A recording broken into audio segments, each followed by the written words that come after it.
ce soir de pouvoir me permettre de parler en ton nom. Je prie, Seigneur, que tu m'aides à expliquer ce sujet que tu m'as mis dans mon cœur. Je ne sais pas trop comment en parler, Seigneur. Je ne sais pas comment réellement l'expliquer, mais je crois que c'est toi qui as mis ça dans mon cœur, donc tu feras ma place.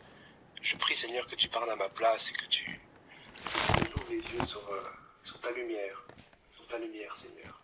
Ta lumière qui est la vérité, qui est justice, Seigneur, qui change, qui travaille, qui transforme les hommes. Béni sois-tu, Éternel, pour ce moment. Je te confie ce moment entre les mains. Merci pour nous tous, Seigneur. Merci pour nous tous et béni soit ton nom, mon Dieu. Au nom de Jésus-Christ. Amen. Alors, je vais commencer par lire Jean 1, chapitre 1, verset 1. Pour ceux qui veulent suivre. Donc Jean 1, verset 1. Alors, il est écrit, « Au commencement était la parole, et la parole était avec Dieu. Et la parole était Dieu. Elle était au commencement avec Dieu. Toutes choses ont été faites par elle, et rien de ce qui a été fait n'a été fait sans elle. En elle était la vie, et la vie était la lumière des hommes. La lumière luit dans les ténèbres, et les ténèbres ne l'ont point reçue. La lumière luit dans les ténèbres, et les ténèbres ne l'ont point reçue. » Le Seigneur, dans sa grâce, il travaille toujours par son esprit. Depuis la nuit des temps, depuis qu'il a créé l'homme, il communique avec l'homme par son esprit. Et le Seigneur aime les hommes. Il aime les hommes, et de Genèse à Apocalypse, on voit que le Seigneur, il se plaît à travailler avec les hommes, à faire participer les hommes à son plan. Donc, il n'a pas créé l'homme pour rien. Il veut que l'homme participe à son plan. Il veut coopérer avec lui. Et le Seigneur, on le voit dans sa parole aussi, qu'il travaille avec l'homme avec l'aide de son esprit. Donc, l'esprit de Dieu, c'est une lumière. C'est pas un esprit ténébreux, c'est un esprit qui est lumineux, qui apporte la lumière, qui apporte la vérité, qui apporte la sagesse, qui apporte l'intelligence, la sanctification et toutes les choses qui sont le fruit de l'esprit, elles viennent de l'esprit de Dieu. Mais Dieu, avant tout, comme il est dit souvent, c'est un peu un mot parabolique, mais il est dit que c'est une lumière. Et comme ce verset l'illustre bien, les lumières, quand elles arrivent dans les ténèbres, elles éclairent, elles mettent de la lumière, elles mettent en lumière certaines choses. Et c'est comme ça que le Seigneur travaille avec les hommes. Le Seigneur ne force jamais les hommes à travailler pour lui. Le Seigneur ne force jamais d'ailleurs personne. Vous remarquerez dans l'histoire que le Seigneur ne force personne. Et avec vous, je pense personnellement, dans votre vie pratique, dans votre vie chrétienne, si je pourrais dire, vous remarquerez que le Seigneur ne vous a jamais forcé à rien du tout. Mais que le Seigneur, depuis le début de votre histoire d'amour avec lui, parce que c'est ça, c'est une histoire d'amour qu'on vit avec lui, qui est personnelle et unique, le Seigneur, il vous a toujours invité à faire certaines choses. Et vous avez soit accepté, soit refusé. Pourquoi ? Parce que le Seigneur, c'est ça qu'il veut avec vous, et avec moi, et avec nous. C'est une histoire d'amour. L'amour, c'est pas forcé. Personne ne peut forcer un homme à l'aimer. D'ailleurs, c'est ce qu'on dit aux hommes quand on parle dans la rue. Je pense que c'est la même chose pour vous. En tout cas, moi, quand je parle du Seigneur dans la rue aux hommes, je leur dis que non, Dieu ne force personne, et que ce que Dieu veut, c'est une relation personnelle avec eux. Et je pense qu'on l'a tous dit aux hommes dans la rue pour leur expliquer l'évangile, que Dieu veut une relation personnelle. Dieu ne veut pas une religion. Dieu veut une relation. Et une relation, ça se fait dans le partage, dans le libre arbitre, dans un choix donné libre. Donc c'est aimer librement. Et c'est ce que le Seigneur veut faire avec nous. Et c'est ce que le Seigneur a toujours fait. Pourquoi je parle de ça ? Parce qu'en fait, on vient tous au Seigneur avec des vies différentes. un background différent, avec une mentalité différente. On vient tous vraiment chargés, avec des péchés en grand nombre. On est complètement tordu, des fois on est écrasé. Il y a des choses en nous qui sont complètement ténébreuses, complètement mauvaises. Et je pense que c'est la même chose pour tout le monde. C'est vrai qu'on a un passé différent, donc on a une mentalité différente, on a des blessures différentes, on a une famille différente, on vient d'une nationalité, d'une nation différente. Parfois, on est vraiment tous différents. Mais on est tous tordus en fait, on est tous ténèbres. Avant d'arriver au Seigneur, on est dans les ténèbres les plus totales, même si on a du mal à le voir. Et le Seigneur, en fait, la première chose qu'il fait pour venir à nous, c'est qu'il amène sa lumière. Il force jamais personne, il invite les hommes. Il toque à la porte, et nous, on ouvre la porte, ou on la laisse fermer. Quand on ouvre la porte, si on ouvre au Seigneur Jésus, bien sûr, pas un mauvais esprit, alors on laisse rentrer le Seigneur, et comme il est lumière, on laisse pénétrer sa lumière en nous. Et quand sa lumière pénètre en nous, elle nous éclaire. Elle nous éclaire. Et elle nous permet de changer. Il y a un passage magnifique qui dit, c'est dans les psaumes, il écrit, car auprès de toi est la source de la vie, par ta lumière, nous voyons la lumière. Donc, c'est magnifique. Le Seigneur nous montre en fait que pour réellement voir la lumière, on a besoin de la lumière de Dieu, qui est lui-même, qui est Christ. On a besoin de sa lumière à lui. Ça veut dire que pour changer nos vies, on ne peut pas le faire par nos propres forces. On ne peut pas le faire par notre intelligence. On ne peut pas non plus le faire même avec la plus grande détermination, la plus grande volonté humaine, la plus grande résolution de vos vies ne vous permettra jamais de changer si elle n'a pas été d'abord établie à la base par la lumière qui vient de Dieu. Parce que c'est lui la lumière qui nous montre la lumière.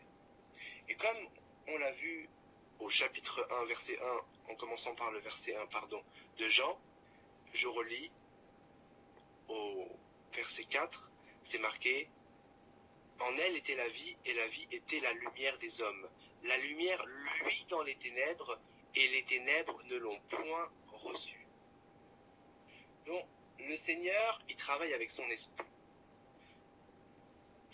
Comme il est écrit aussi, il nous convainc de péché, de justice et de jugement avec son esprit. Donc, le travail de Dieu, avant tout, quand il arrive vers un homme, c'est de lui montrer son état. Et comme son état, il est ténébreux, qu'est-ce que le Seigneur doit faire? C'est venir avec son esprit et sa lumière. Quand la lumière de Dieu vient sur nous, alors on peut voir réellement notre état. Et on a le choix, d'accepter, de changer ce que Dieu met en lumière sur nous, de refuser. Il n'y a pas de choix intermédiaire, il n'y a pas de Suisse, en fait, si vous me permettez. Il n'y a pas de neutralité dans cette histoire. Dieu vient avec sa lumière, soit on accueille la lumière et la lumière éclaire les ténèbres, et les ténèbres peuvent changer et devenir à leur tour lumière, soit on refuse la lumière et on reste dans nos ténèbres. Et donc on ne change pas. Parce que pour changer, peu importe que ce soit une mentalité qui est erronée, que ce soit une tradition qui est ancrée en nous, que ce soit un péché, une habitude, une accoutumance, une idée, une pratique, si elle est mauvaise, on a besoin avant tout de la lumière de Dieu pour la changer. Il y a un passage dans Éphésiens, au chapitre 5, verset 11, il est écrit « Mais tout ce qui est condamné est manifesté par la lumière, car tout ce qui est manifesté est lumière. » Et dans une autre version, c'est magnifique, j'aime beaucoup, il est écrit que, en fait, tout ce qui est mis en lumière devient lumière. Ça veut dire que quelque chose qui est tordu en nous, qui est mauvais, si c'est éclairé par la lumière de Dieu, ça peut devenir lumineux, ça peut changer. Et c'est ce que le Seigneur veut pour nous. Le Seigneur, il désire qu'on soit transformé. c'est vrai que Dieu, il se sert de nous pour son œuvre. Et on a tous un dessein, un destin. On a tous une œuvre à pratiquer sur cette terre. On n'est pas là par hasard. Personne n'est là par hasard. On doit parler du Seigneur et de son message, de sa bonne nouvelle aux hommes. On doit aussi s'encourager les uns les autres à grandir dans l'Église. On doit vivre aussi. On doit faire tout un tas de choses ici-bas. Mais en même temps, pendant qu'on fait toutes ces choses, le Seigneur lui-même nous répare et nous transforme. Tout en continuant nos vies pratiques, le Seigneur, de A à Z, nous renouvelle. Il commence avec son esprit, commence par changer notre cœur, et par la suite, commence à renouveler tout un tas de choses dans nos vies. Donc, c'est ça que le Seigneur désire avant tout chez nous. Il veut vraiment nous guérir de certaines blessures qu'on traîne depuis longtemps. Il veut changer notre mentalité quand elle bloque sa mentalité. Il veut déraciner des traditions qui empêchent sa parole de pénétrer et d'agir en nous. Il veut déraciner des péchés qui nous-mêmes, les premiers, nous freinent et nous attristent si réellement on est enfant de Dieu. Il veut nous guérir, il veut nous faire du bien. En fait, il nous veut parfait, il nous veut saint, il nous veut comme il l'est écrit dans sa parole irrépréhensible, sans tache ni ride, toutes ces choses. Et c'est ça qu'il veut. Il ne va jamais nous demander quelque chose qu'il ne voudrait pas, il ne va jamais nous demander quelque chose qui n'est pas possible. C'est vrai que c'est possible, mais c'est possible que grâce à sa lumière. Donc, pourquoi je parle de tout ça? Parce que j'ai remarqué dans ma vie pratique que le Seigneur il agit de cette manière-là. Il vient vers nous, il nous montre quelque chose, il pointe du doigt quelque chose en nous. Ça peut être un péché, ça peut être une chose à accomplir, ça peut être quelque chose à abandonner, ça peut être quelque chose à faire. Peu importe en fait, que ce soit dans le négatif ou dans le positif, le Seigneur travaille de la même manière, il arrive et il met sa lumière quelque part. Ensuite, comme je le disais précédemment, on a le choix soit de coopérer avec lui, soit d'abandonner et de rejeter sa lumière et donc de le mettre en attente. Et le problème, c'est qu'il nous arrive souvent de mettre en attente le Seigneur. C'est-à-dire de rejeter sa lumière. Parce que soit on a honte, soit on a peur d'être jugé, d'être condamné, soit on veut tout simplement pas changer, ça arrive aussi, ça c'est quand notre cœur aime la chose que le Seigneur met en lumière, c'est encore un autre problème. Mais en tous les cas, on ralentit l'œuvre de Dieu dans nos vies.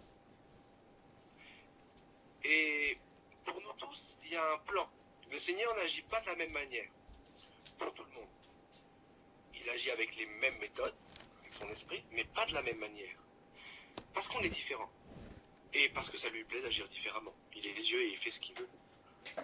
Ça veut dire que pour certains, il va demander certaines choses, et pour notre frère ou notre sœur, il va demander autre chose. Et dans nos vies, il y a des choses qui vont mal. Forcément, on vient de loin. On vient de très loin. En tout cas, moi, le premier, pour ma part, je m'accorde à dire que je viens de très loin. Quand je vois ce que Dieu a fait dans ma vie, en maintenant aujourd'hui 6 ans, je vois que Dieu a fait des miracles que seul Dieu pouvait faire. À quel point j'étais ténèbres dans ma vie, à quel point j'étais mauvais. Dieu a fait un changement radical en moi. Certes, il reste des tonnes de choses à faire, et je le reconnais. Mais quand je regarde derrière moi, quand je tourne ma tête derrière moi, je me dis, waouh, que le Seigneur est bon, que le Seigneur est magnifique. Il n'y a que lui pour faire ce genre de choses. Et le Seigneur, il n'a pas tout fait d'un coup. En tous les cas, moi, personnellement, j'aurais jamais pu le supporter.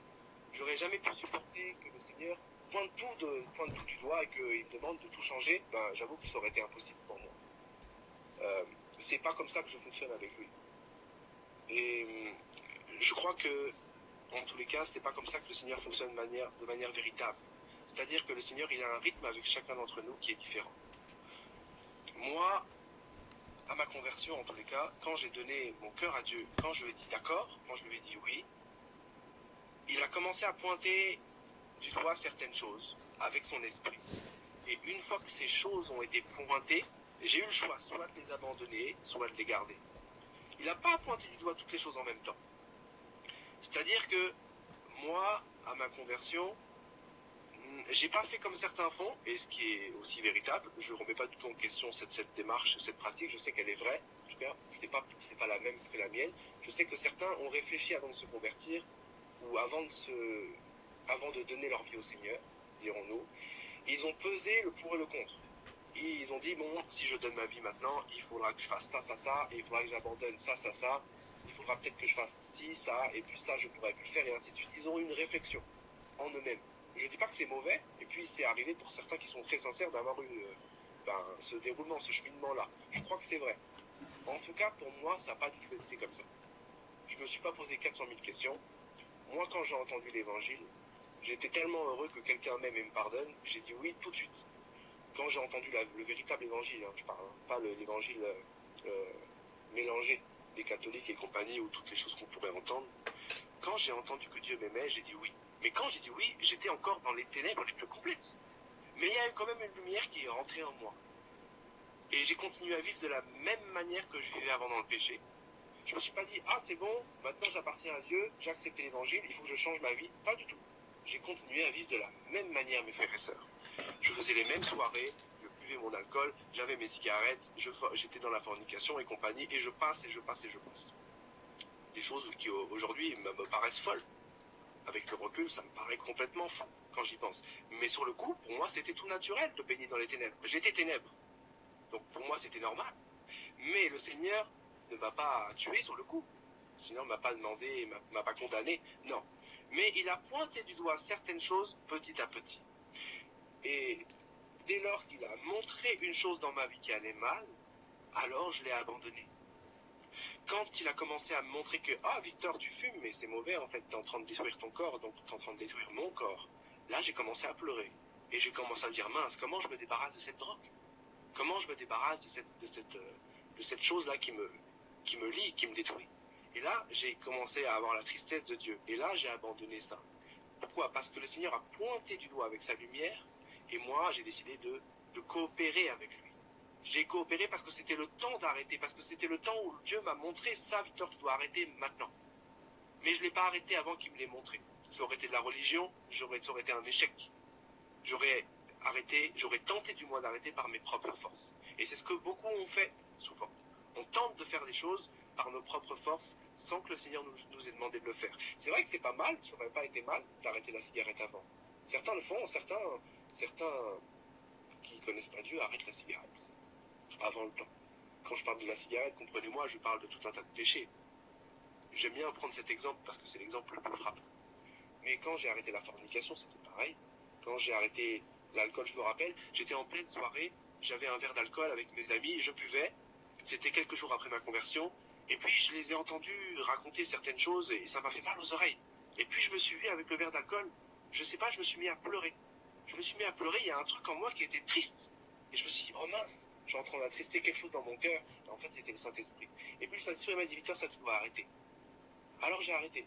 Mais je ne l'ai pas arrêté à ma conversion. Vous voyez, je l'ai arrêté quand le Seigneur m'a montré il était temps d'arrêter.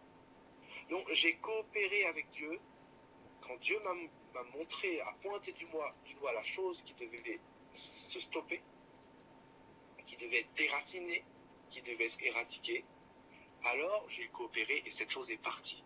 Parce que le Seigneur était avec moi. C'est le Seigneur qui a pointé du doigt. Il est dit que aux hommes, c'est impossible. Mais Dieu dit juste après, mais à Dieu, tout est possible. À Dieu, tout est possible. Pour nous, c'est impossible. Tous ces péchés-là, le plus petit péché du plus grand sera impossible avec nos propres forces. Ce sont des choses spirituelles qui nous ligotaient quand on était dans les ténèbres. On n'a aucune force contre ces choses-là. La seule force qui peut le déraciner, c'est la lumière de Dieu, c'est l'Esprit de Dieu. On doit coopérer avec Dieu. Donc on doit faire les choses dans l'ordre. Je ne dis pas que c'est mauvais de tenter de faire tout un truc qui sont bonnes et morales. C'est bien d'avoir une vie super morale et qui plaît aux hommes autour de nous. C'est pas mal d'aider les gens autour de soi. C'est pas des choses mauvaises. J'encourage personne à arrêter ces choses-là. Mais je veux juste dire qu'il y a un ordre. Et l'ordre, c'est de faire ce que Dieu nous demande de faire au moment où il nous demande de le faire. Et pour ce faire, Dieu se sert de son esprit. Dieu se sert de sa lumière. Il y a un temps différent pour chacun d'entre nous. C'est vrai que si on ne fait pas ce que Dieu nous demande, Dieu attendra. Vous pouvez, et ça a été le cas pour moi en tout cas, à un certain moment de ma vie, vous pouvez évangéliser, lire la Bible, prier, faire tout un tas de trucs qui sont des bonnes choses, mais si vous ne faites pas ce que Dieu vous a montré, vous allez tourner en rond. Dieu, il a un ordre précis pour chacun, et il le sait pourquoi. Il connaît notre futur, et il sait ce qui doit être changé en temps et en heure. Peut-être qu'il y a quelque chose de super grossier chez ton frère que tu vois comme une poutre, et cette chose-là, tu te dis, mais pourquoi il ne le change pas? Pourquoi il ne l'enlève pas? Mais peut-être que tu n'as pas pointé du doigt cette chose-là dans sa vie. Et peut-être que s'il l'a fait, peut-être que tu ne le sauras jamais, en fait, ça ne te regarde pas vraiment. Seul Dieu sait. Seul Dieu sait ce qui se passe dans le cœur de ce frère. C'est entre lui et Dieu. Mais toi, il a pointé quelque chose dans ta vie. Il a mis de la lumière dans quelque chose. C'est pas forcément un péché. C'est pas forcément une mauvaise habitude. Ça peut être, tu dois aller parler à cette personne-là, tu dois lui demander pardon.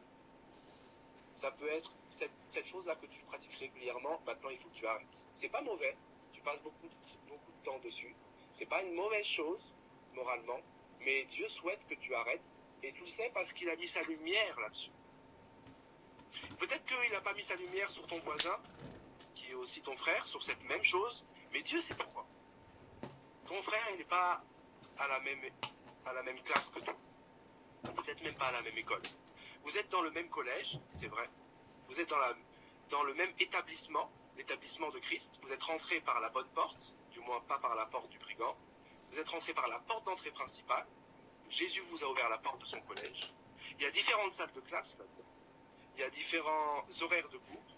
Chacun a son petit planning du matin.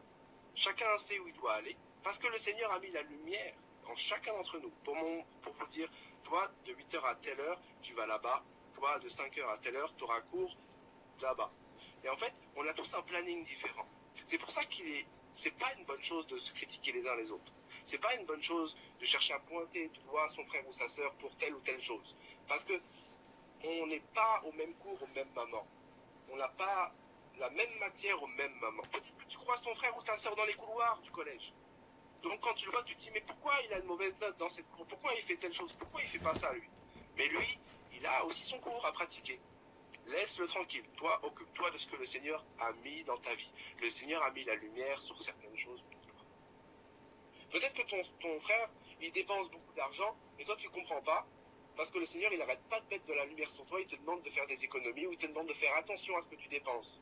Mais tu remarques que ton frère ou ta sœur, lui, Dieu ne l'interpelle pas du tout là-dessus.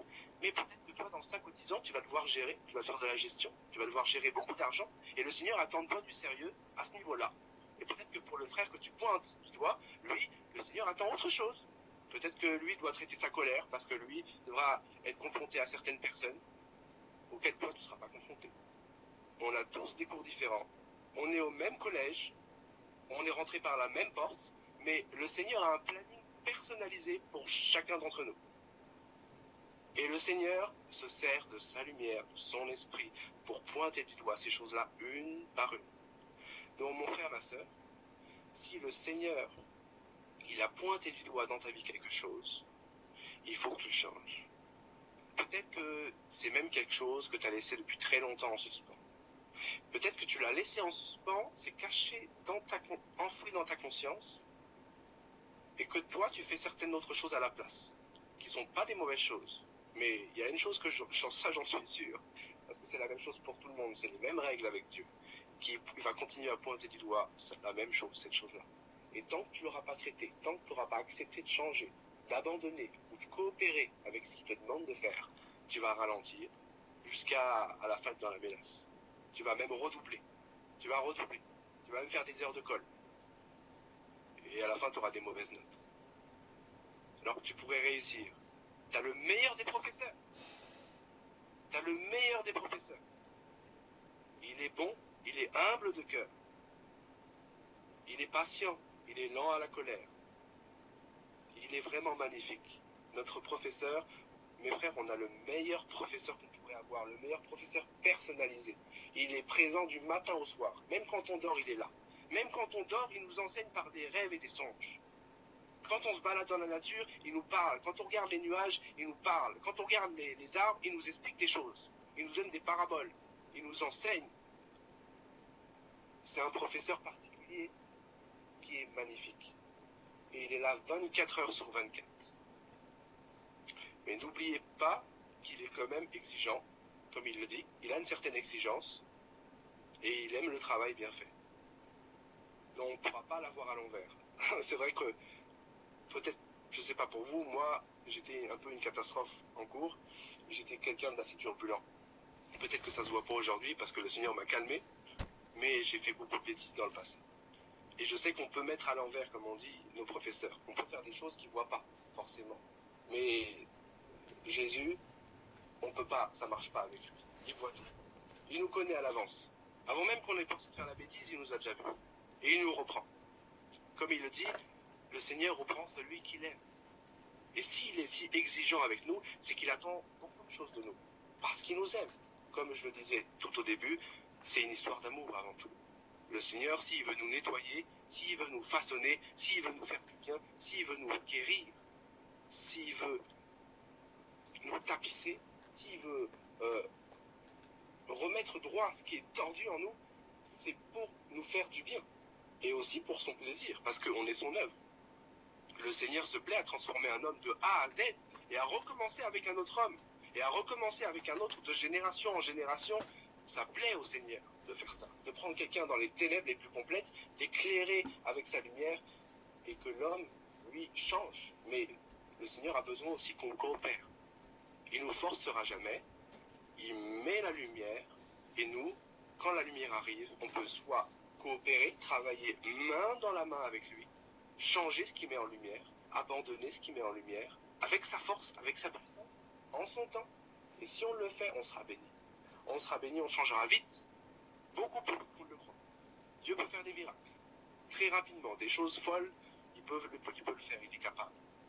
J'ai vu dans ma vie des choses se faire, j'ai vu des témoignages de mes frères autour de moi se faire, j'ai lu aussi des témoignages d'hommes qui sont morts maintenant, qui ont laissé le Seigneur agir, comme vous connaissez tous aussi. Je ne vous apprends rien du tout ce soir, sur ce point, mais c'est juste un rappel.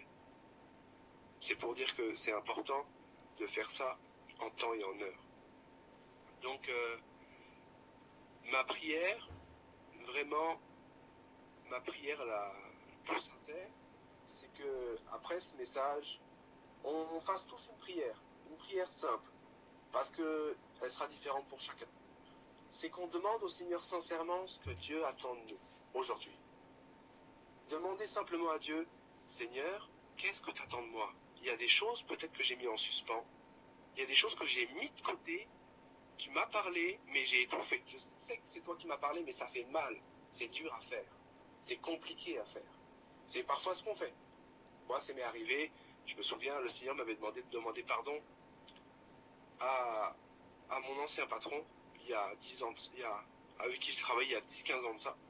Et c'était difficile à faire. Quand il me l'a dit, j'ai mis de côté tout de suite. Je me suis dit, non, ça c'est pas le Seigneur qui m'a demandé de faire ça, ça sert à rien, il m'a pardonné tous mes péchés à la croix, donc tout est pardonné. Et puis je répétais ça comme ça. Mais un jour, j'ai compris que non, sa lumière était trop pressante sur moi. J'ai compris qu'il parlait à mon cœur. Et il m'avait demandé d'aller voir un ancien patron. Du coup, à la fin, j'ai fini par obtempérer. Et j'avais beaucoup de mal à le faire, je me rappelle. Donc finalement, je suis allé voir cette personne-là qui travaille au même endroit, malheureusement. Et puis, quand je suis parti le voir, je me rappelle encore quand je suis rentré dans la boutique, oui, il y a eu comme une ambiance pesante, parce que on s'était quitté sur... c'était pas du tout en bon terme, en fait. C'était de ma faute, j'avais fait beaucoup de bêtises. Et du coup, quand j'ai expliqué à cet homme, en fait, que je faisais demander pardon, son visage a changé complètement radicalement. Et moi, j'ai une paix qui est tombée sur moi. Et pourtant, j'étais dans le mal pendant plusieurs jours, pendant plusieurs semaines. Le Seigneur avait mis sa lumière sur ce point-là, mais je refusais d'obéir. Et du coup, je vivais ma vie, je priais, je louais Dieu, je faisais tout un tas de trucs bien, je parlais même de lui aux hommes dehors, mais ma vie était pesante, parce que j'avais pas coopéré avec la lumière. Et il avait décidé de mettre sa lumière sur ce point-là. Victor, va demander pardon à ton ancien employeur, tu as mal agi. Il l'a fait pour ses raisons. Aujourd'hui, je comprends mieux avec le recul. Sur le coup, je ne comprenais pas. Aujourd'hui, je vois qu'il a brisé un peu plus de mon orgueil. Sur ce point-là, ça m'avait fait du bien. Je bénis Dieu pour ça aujourd'hui. Je suis vraiment très reconnaissant qu'il ait mis sa lumière sur ce point-là. Ça m'a beaucoup aidé par la suite. Ça m'a aidé à comprendre comment il agit, comment il travaille avec nous, et ce qu'il désire en fait en moi. Tout ça, c'est un exemple, vous l'avez compris. Peut-être que pour vous, c'est pas d'aller demander pardon à votre ancien employeur. Peut-être que c'est autre chose, forcément, même je le suppose. Mais il y a quelque chose que Dieu vous demande, ou qui vous a demandé depuis un certain temps. Je ne sais pas ce que c'est, mais lui, il le sait. Alors ma prière encore ce soir, vraiment, c'est que on demande sincèrement chacun à Dieu ce qu'il attend de nous dans nos vies. Qu'est-ce qu'il veut? Peu importe notre planning, peu importe où on en est, peu importe depuis combien de temps on a laissé Dieu de côté, dans tel ou tel secteur de nos vies, peu importe nos soucis, nos problèmes, peu importe où on en est en fait, nous, de manière terrestre. Dieu, il a un plan pour nous, et tant qu'on ne fait pas ce qu'il nous a demandé précisément, ça avancera pas rond. On va tourner en rond. On va pas passer à la classe supérieure. Donc, demandons au professeur où on en est, et demandons-lui sincèrement, Seigneur, qu'est-ce que tu attends de moi? J'ai peut-être étouffé ta parole, j'ai étouffé ta voix, mais aujourd'hui, je veux que tu parles à mon cœur et que tu me remémores la chose que tu m'avais demandé de faire. Et sincèrement, c'est presque sûr qu'il le fera. Il n'y a pas de raison qu'il ne le fasse pas. Peut-être que la seule chose qui pourrait un peu mettre les ténèbres, c'est notre peur, la condamnation, peut-être même la désobéissance, peut-être des choses humaines, quoi. Tout ce qui peut l'ennemi, tout ce qui pourrait freiner en fait la lumière de Dieu. Mais quand on demande à la lumière de Dieu de venir, elle vient. Elle vient. Si on est honnête et sincère, si on a un cœur qui le recherche sincèrement, il viendra.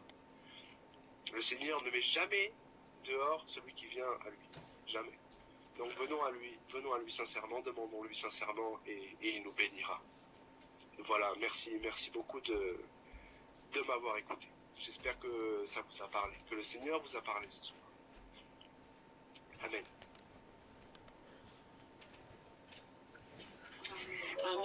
Amen, amen, amen, amen. Amen, amen, amen.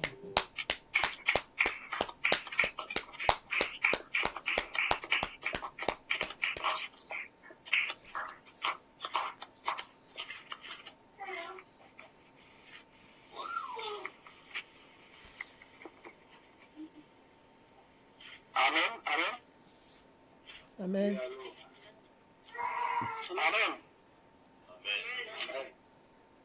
Nous rendons gloire à Dieu pour ce message qui nous interpelle à nouveau. Où le serviteur nous parle du rendement. Le serviteur, en fait, Dieu nous demande. Le serviteur nous demande de lui demander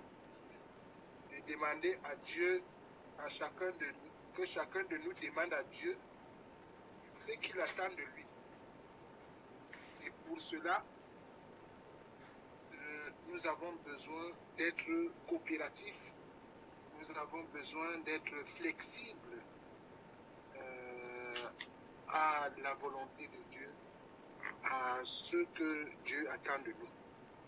Bon, je ne sais pas si quelqu'un a des ajouts, si quelqu'un a quelques raisins, quelque chose à ajouter à ce message avant que nous ne passions à la phase de prière par rapport au thème, au sujet. Amen.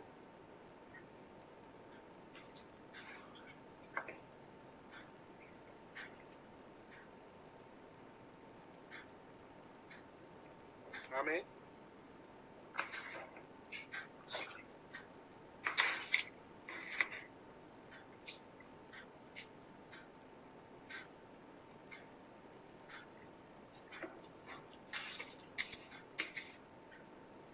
Y a-t-il une intervention, un ajout?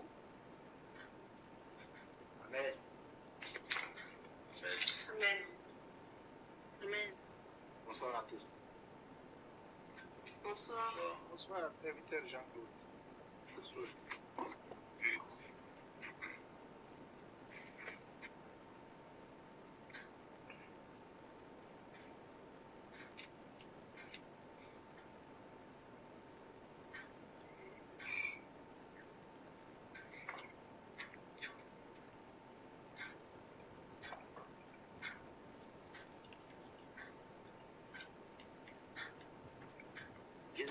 je parle pas, hein, c'est bon.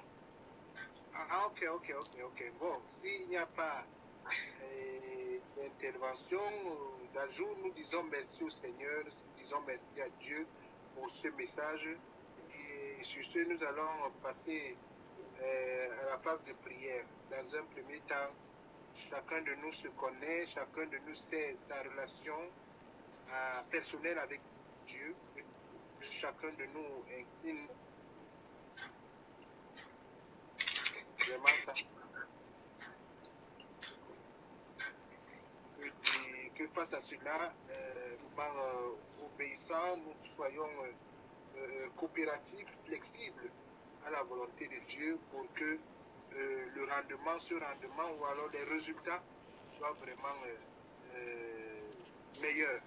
Donc, prions Dieu, élevons les voix tous. Éternel Dieu Tout-Puissant, miséricordieux, Christ, toi qui Bénissons ton nom, nous Seigneur disons merci, Père Céleste, Seigneur, qui vraiment ce fait message que tu viens de nous pour ce message, Seigneur Dieu. Père, qui dire, notre Dieu, message, Père éternel, Seigneur a été clair. Seigneur, mais il papa. Seigneur, on va parler au cœur. de nous, Père Céleste, Papa, en chaque mon Père, il y a beaucoup de notre Dieu, il est le monde de ténèbres, oh Père. Seigneur, agis, manifeste ta courage, Seigneur, de ce que tu as manifesté petit à petit, Seigneur, c'est plaisir. Pour que ta lumière vienne, Seigneur. Que ta lumière marche. Que ta lumière me transforme, oh éternel. Père, Seigneur, tu n'as besoin de ton Seigneur. Tu n'as besoin de ton corps, oh. Seigneur, tu ne regardes pas aux erreurs que l'on a faites, papa. Père, je te dis merci. Ce que tu m'as dit de faire, je n'ai pas fait. Ce que je dois faire. C'est là où tu sais d'agir. Seigneur, réveille. Là où j'ai refusé, là où j'ai résolu, comment cela, Père, au nom de Dieu. Père, je te demande pardon, regarde. Pour toutes les fois, Seigneur, j'ai résolu de faire ce que tu me disais. Pardonne-moi, Seigneur, de Jésus. À toi.